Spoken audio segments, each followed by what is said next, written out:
কুকুরের মধ্যে 10টা চরিত্র আছে, যেই 10টা চরিত্র আল্লাহওয়ালার মধ্যে পাওয়া যায়। এই জন্য কুকুর কিন্তু অনেক সময় কুকুর জান্নাতে যাবে, কারণ আসহাবে কুকুর জান্নাতে যাবে সোহবত আল্লাহওয়ালার সাথে থাকার কারণে। কুকুরের মধ্যে একটা গুণ আছে, কম খায়। কম খায়, এটা আল্লাহওয়ালার গুণ। কুকুর কিন্তু অল্প জায়গা নিয়ে সন্তুষ্ট থাকে, কারো জায়গা নিয়ে কারাকারি করে না, এটাও আল্লাহওয়ালার একটা গুণ। কুকুর কিন্তু মালিকের জন্য জীবন দিয়া দেয়, এটাও আল্লাহওয়ালার একটা গুণ।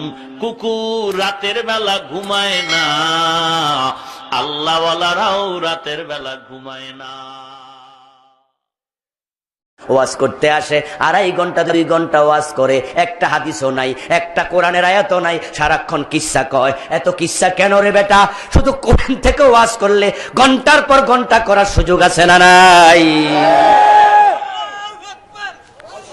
কোরআনের বাহিরে কেন যাও? কোরআনের বাহিরে গেলে মিথ্যা হওয়ার সম্ভাবনা আছে না নাই? আজীব আজীব আজীব মিটিং হয় আফ্রিকার জঙ্গলে।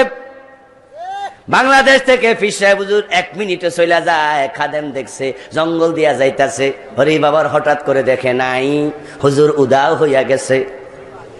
তারপরে আবার দেখে একবারে আফ্রিকার জঙ্গল থেকে হুজুর আবার আইছে, গত রাতে নাকি অলিদের মিটিং ছিল, বিমান লাগে, হুজুর ডাইরেক্ট চলে যায়।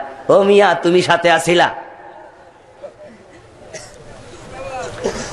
আমি জাস্ট আপনাকে বুঝাচ্ছি, আমি তো কারণ নাম নেই না, পছন্দ করি না, আমি জাস্ট বুঝালাম এগুলো কাহিনীর মাঝে মিথ্যা হওয়ার সম্ভাবনা আছে না নাই?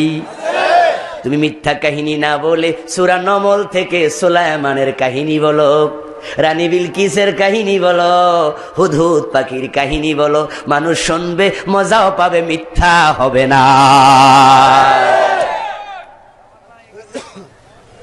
তোমার এলেমের অবস্থা যেহেতু খারাপ, ছাত্র জীবনে লেখাপড়া তুমি ভালো করো নাই, তাই মাহফিল আল্লাহ সুর দিছে, এখন হইয়া গেছো বক্তা, লাখ লাখ মানুষ হয়। এলেম না থাকলে কোরআন হাদিস বলা খুব জটিল, কারণ হাদিস কইতে গেলে জেরের জায়গায় জবর হইলে, ফেসের জায়গায় জের হইলে, যারা মাহফিলে শ্রোতা আলেম আছে হেরা কইব একটা মূর্খ, এবার অতি পড়তে পারে না,